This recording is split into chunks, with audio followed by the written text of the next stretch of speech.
Nehemia pasal 13. Kesetiaan Nehemia kepada hukum. Pada masa itu bagian-bagian daripada kitab Musa dibacakan dengan didengar oleh rakyat. Didapati tertulis dalam kitab itu bahwa orang Amon dan orang Moab tidak boleh masuk jemaah Allah untuk selamanya, karena mereka tidak menyongsong orang Israel dengan roti dan air, malah mengupah Bileam melawan orang Israel supaya dikutukinya. Tetapi Allah kami mengubah kutuk itu menjadi berkat. Ketika mereka mendengar pembacaan Taurat itu, mereka memisahkan semua peranakan dari orang Israel.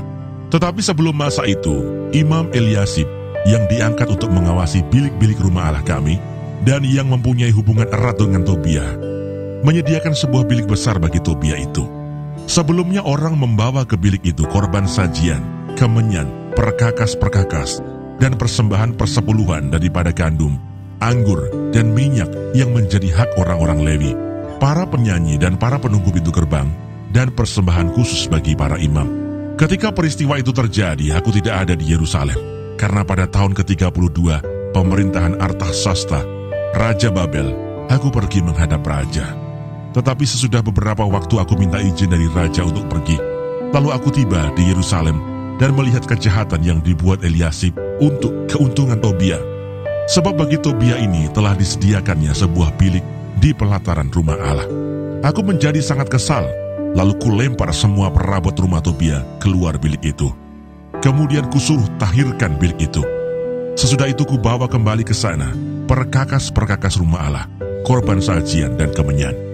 Juga kudapati bahwa sumbangan-sumbangan bagi orang-orang Lewi tidak pernah diberikan, sehingga orang-orang Lewi dan para penyanyi yang bertugas masing-masing lari ke ladangnya. Aku menyesali para penguasa, kataku. Mengapa rumah Allah dibiarkan begitu saja? Lalu kukumpulkan orang-orang Lewi itu dan kukembalikan pada tempatnya. Maka seluruh orang Yehuda membawa lagi persembahan persepuluhan daripada gandum, anggur dan minyak ke perbendaharaan.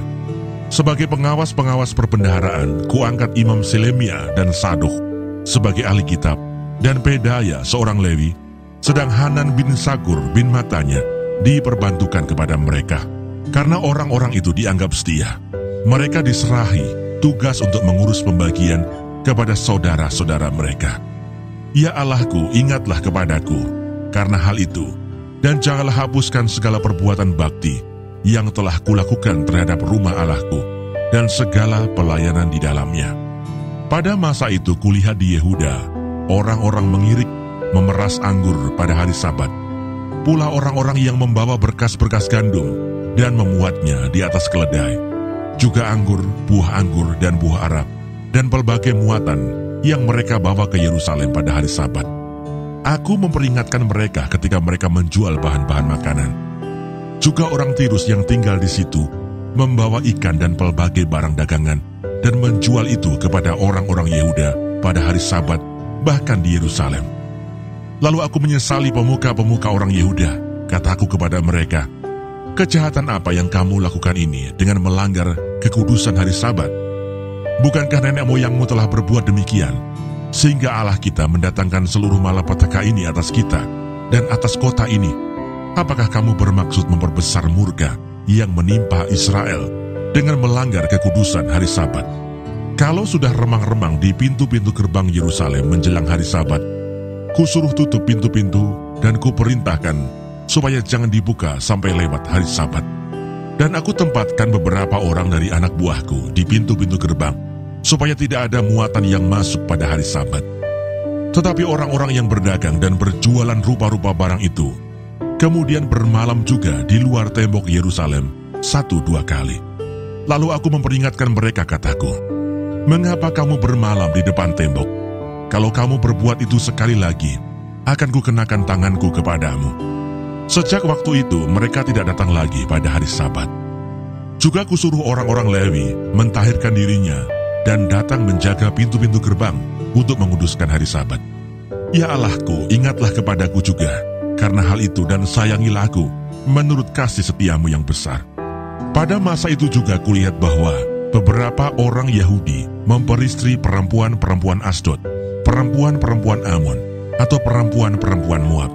Sebagian dari anak-anak mereka berbicara bahasa Asdod, atau bahasa bangsa lain itu dan tidak tahu berbicara bahasa Yahudi.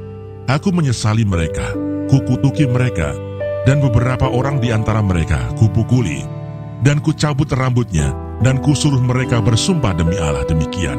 Jangan sekali-kali kamu serahkan anak-anak perempuanmu kepada anak-anak lelaki mereka, atau mengambil anak-anak perempuan mereka menjadi istri untuk anak-anak lelakimu, atau untuk dirimu sendiri. Bukankah Salomo Raja Israel telah berbuat dosa karena hal semacam itu? Walaupun di antara begitu banyak bangsa, tidak ada seorang raja seperti dia yang dikasihi Allahnya dan diangkat oleh Allah itu menjadi raja seluruh Israel.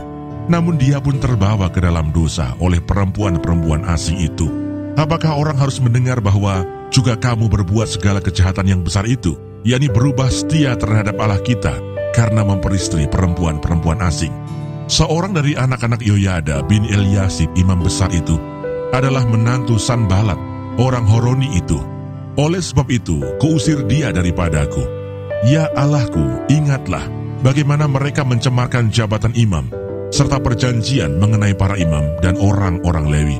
Kutahirkan mereka dari segala sesuatu yang asing, dan kutetapkan tugas-tugas untuk para imam dan orang-orang Lewi, masing-masing dalam bidang pekerjaannya.